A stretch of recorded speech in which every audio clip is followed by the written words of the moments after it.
¿Sabes esa sensación cuando tu mundo se detiene por un momento? Cuando el tiempo parece congelarse y no puedes entender bien lo que estás viendo. Así me sentí esa tarde de martes en noviembre, cuando recibí la llamada de mi banco. Mi nombre es Estela, tengo 69 años y he pasado la mayoría de mi vida haciendo la cosa que más amo, trabajar en escuelas como bibliotecaria, ayudando a los jóvenes a descubrir los mundos escondidos en los libros. La jubilación vino hace 3 años y pensé que finalmente había ganado el derecho a la paz y la tranquilidad. Estaba equivocada sobre cuánta paz me estaba esperando. La voz por teléfono era profesional, pero tensa. Señora Hernández, llamamos porque hemos detectado actividad inusual en su cuenta. Actividad inusual. Así es como lo dicen, como si fuera solo una inconveniencia, como si alguien no acabara de llevarse casi todo lo que pasé una vida construyendo. Me senté en mi mesa de cocina, mis manos temblaban mientras escuchaba. Mi cuenta de ahorros, la en que había depositado cuidadosamente durante décadas, estaba reducida a $8. 8. Un café modesto y un pastel lo habría vaciado. Pero ese no fue lo peor. El fondo universitario que había estado construyendo para mi nieto Daniel desde que nació, $47,000, 12 años de planificación cuidadosa y sacrificio, desapareció, completamente desaparecido. Recuerdo al banquero preguntando si había autorizado una serie de transferencias electrónicas. Transferencias electrónicas, plural, múltiples veces, a cuentas que nunca había escuchado, en nombres que no reconocía, ni siquiera podía hablar, solo seguía diciendo, no, nunca haría eso. Cuando colgué, hice lo que siempre hago cuando tengo miedo. Caminé al pie de las escaleras y llamé a Daniel. Bajó de su dormitorio, 13 años, largo de la forma en que lo son los adolescentes, con los ojos oscuros de su padre y la sonrisa de su madre. Esa sonrisa, Dios, cómo la he guardado a lo largo de los años. Perdió a su madre cuando apenas tenía 2 años, un accidente automovilístico, repentino y sin sentido. Me convertí no solo en su abuela, sino en todo su mundo, y él se convirtió en el mío. Cariño, ha pasado algo,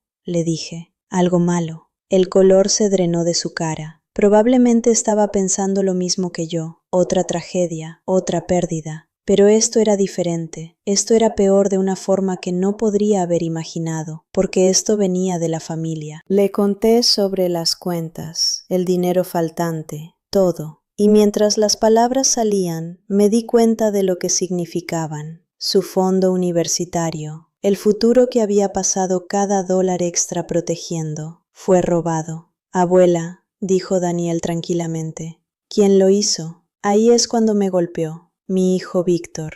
Tenía que ser Víctor, quien gradualmente desapareció de nuestras vidas durante los últimos años. Víctor, quien solía llamar cada domingo y luego simplemente no lo hacía más. Víctor, a quien había hecho excusas, a quien le había dicho a Daniel que solo estaba pasando por una fase, que aún nos amaba aunque no lo demostrara. Había una mujer, Patricia García, una asesora financiera, o eso dijo, a quien Víctor nos había presentado en una cafetería hace alrededor de 8 meses. Era encantadora y profesional, siempre preguntando sobre mis planes de jubilación, mis inversiones, si había considerado mover mis activos. Recuerdo pensar que era agradable que Víctor estuviera intentando ayudar, que tal vez esta mujer era una buena influencia, sacándolo hacia la responsabilidad. Debería haber confiado en mis instintos. Debería haber dicho que no cuando Víctor comenzó a pedirme contraseñas. Debería haber hecho más preguntas cuando dijo que quería ayudarme a optimizar mis cuentas. En cambio, le di mis contraseñas, no todas, solo las importantes. Y Víctor, en su forma descuidada, usó la misma contraseña para todo. El nombre de mi difunta esposa, Rocío, seguido por el año en que nos casamos. No sabía nada de esto aún, por supuesto, pero Daniel sí. Después de decirle lo que había pasado, se quedó callado por un momento. Luego dijo algo que me acompañará para siempre. No te preocupes aún, abuela. Déjame revisar algo. Subió de nuevo. Escuché el clic suave de su teclado, ese sonido que se ha convertido en la música de fondo de sus años de adolescencia. Clic, clic, clic. Me senté en la mesa de la cocina, sintiéndome vieja y estúpida y violada, mientras mi nieto hacía algo que no entendía. Una hora después, Daniel bajó con su computadora portátil. «Abuela», dijo, y su voz era firme, de una manera que lo hizo sonar mayor que 13 años. «He estado monitoreando las cuentas de papá por un tiempo». Lo miré fijamente. «¿Has estado qué?» «Ha estado actuando raro», dijo Daniel, sentándose enfrente de mí. «Secreto. Y mencionaste una vez que te había pedido tus contraseñas, así que yo aprendí cómo ver cosas que no son ilegales, solo registros públicos, ese tipo de cosas». Mi nieto de 13 años había estado investigando a su padre. Mientras yo estaba de luto por la pérdida de un hijo que pensé que aún tenía, Daniel había estado viendo, esperando, reuniendo información. «Mira», dijo, girando su computadora portátil hacia mí. Lo que vi hizo que mi aliento se detuviera. Transferencias de cuenta de ahorros, tarjetas de crédito abiertas a mi nombre, no solo una o dos, 3 préstamos fraudulentos separados, todos abiertos en mi número de seguro social, pero listando la identidad de Daniel. Lo envejecieron en papel, lo hicieron tener 23 años, alguien con garantía, alguien con un historial crediticio para drenar. «¿Cuánto tiempo has estado mirando esto?», susurré. «Desde agosto», dijo Daniel. «Hace unos 3 meses. Seguía esperando estar equivocado, que tal vez papá solo necesitaba pedir dinero prestado y lo iba a devolver».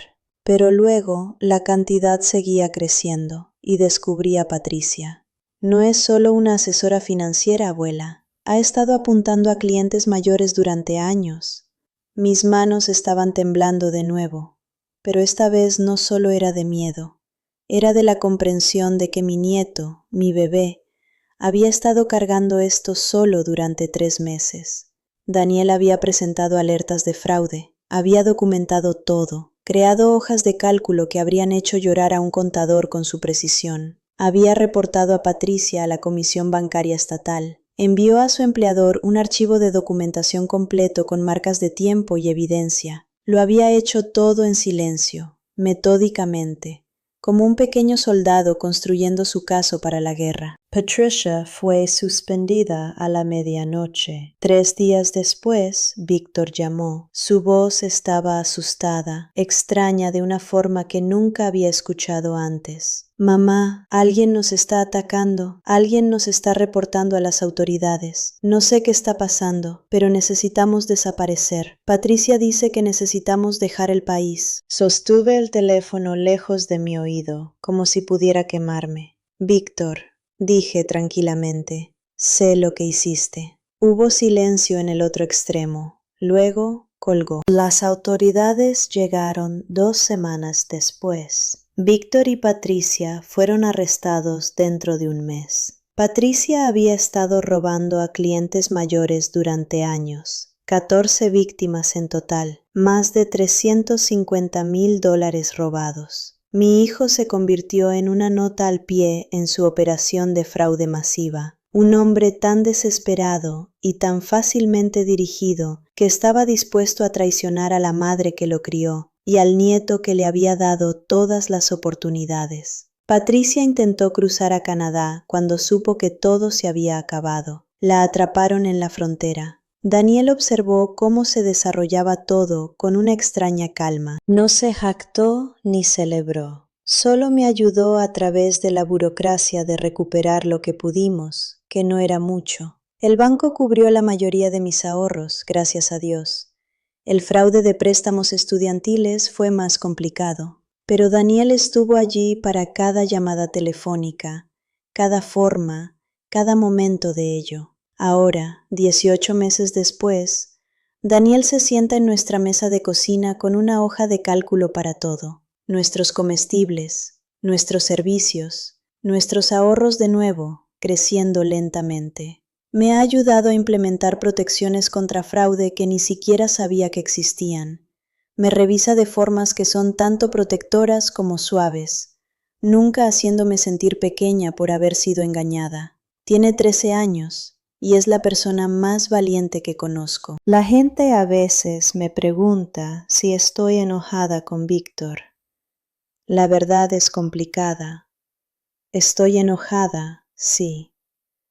Pero principalmente estoy triste por el hombre en que se convirtió, el hombre que eligió ser. Y estoy abrumadoramente agradecida con el niño de 13 años que me amaba lo suficiente como para vigilar a su propio padre tan cuidadosamente, para proteger a una abuela a la que podría haber resentido por todas las formas en que nuestras vidas han sido moldeadas por la pérdida. Cuando Daniel me sonrió ese día y dijo, «Abuela, no te preocupes, yo lo manejé». No estaba siendo arrogante ni engreído, estaba siendo honesto. Él lo había manejado. Un niño había hecho lo que los adultos en su vida no podían. Y ese es el cuento que cuento ahora, cuando la gente pregunta de qué estoy más orgullosa. No de mi carrera, aunque amé ese trabajo. No de ningún logro propio. Estoy más orgullosa de un niño de 13 años que decidió que su abuela valía la pena proteger, que la justicia valía la pena perseguir, y que algunas cosas son demasiado importantes para soltarlas. Ese es el cuento de cómo mi nieto me salvó.